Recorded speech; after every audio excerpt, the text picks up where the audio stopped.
Actually, this exercise is not stable enough for you to get a good stimulus. It is like 0.523 stability. So, you'll never grow. You'll remain small forever because stability is the most important thing ever. You more than likely heard people telling you that you need more stability, more and more and more, but the obsession over the stability is pissing me off.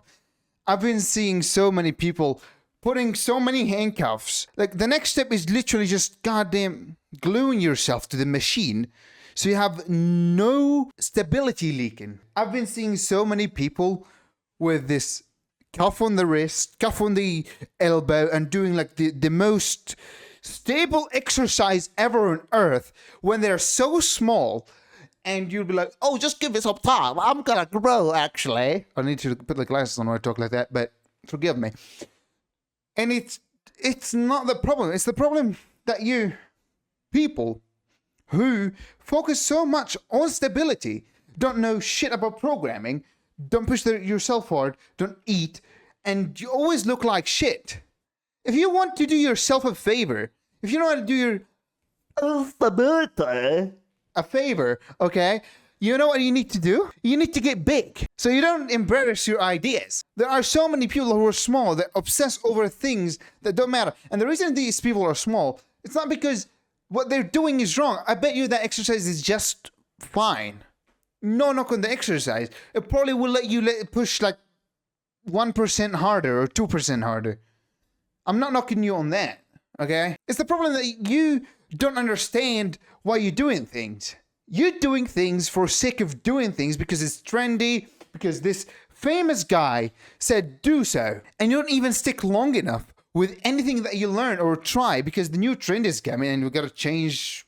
Okay, high volume, low volume, whatever is the trend right now, and you just kind of keep changing things up. So you end up with zero data to what works for you, even though usually the same thing works for almost everyone to some degree. There is some individual variations. Someone might be able to handle more sets on certain exercise or less sets, but you don't know because you keep changing things up, because you keep Obsessing over stability?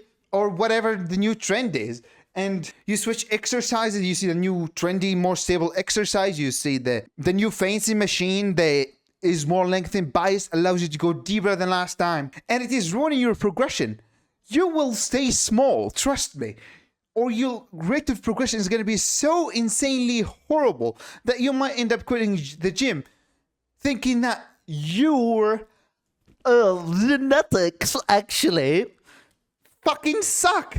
They don't suck. A lot of people can do better than they're doing right now, but they just need to get their shit together, stop program hopping, and actually use their goddamn glasses, you know, so they can analyze what the hell they did last time, compare it to what they're doing. Then, based on the information they have for doing a program for 3 months at least, they can decide their next step. They could look into the trends. They could look to what people are doing, but they need to look on what they did before so they can decide, is this the right move for me? Should I change my program? And if you didn't grow in the last 3 months, then you did something wrong. And if you keep doing things wrong, regardless of how many information you consume, hire a coach for 3 goddamn months. Could be me. Let them help you get your shit together, and then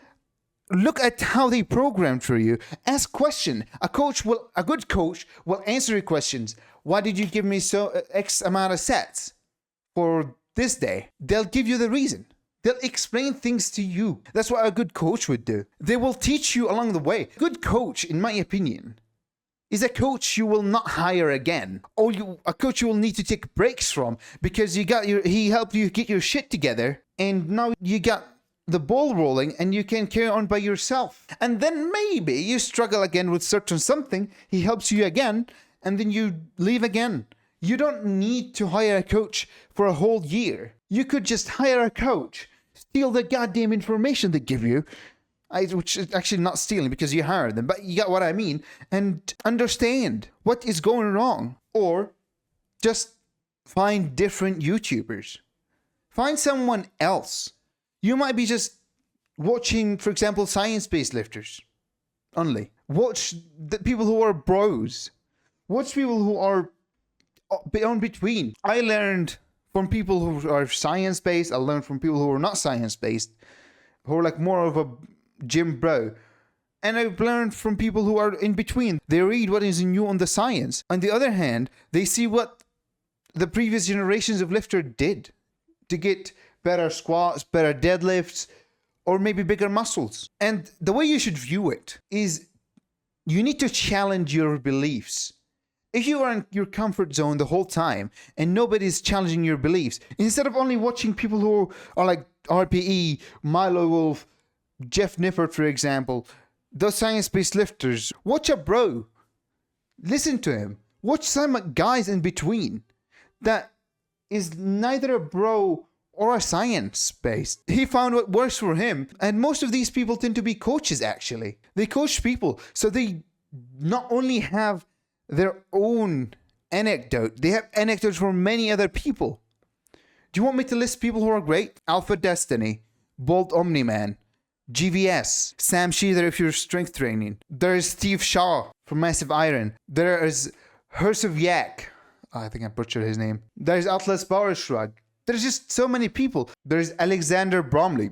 I learned a lot from him. I'm not into strength training, but I actually wanted to learn about strength training. And that guy has one of the best videos out there that it teaches you a lot about strength training. He breaks things down with a whiteboard behind him. He doesn't do that often anymore.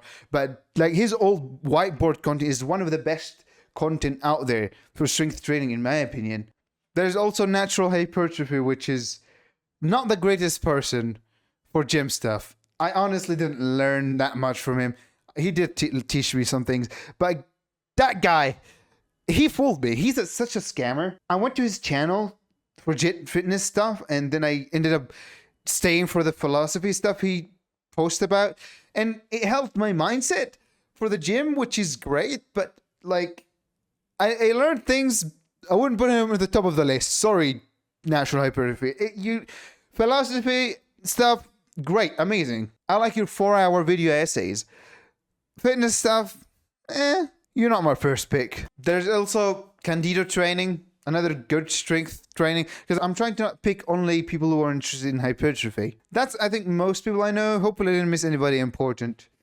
If I did, sorry. I might also leave links for their channels in the descriptions because I do owe them. They taught me. I don't think I am a big channel. Their channels are way much bigger than mine. But maybe one day this video will blow up. And it's also a way for me to say thank you for all these YouTubers. Actually, the video's over, so I'm gonna get it here. Bye.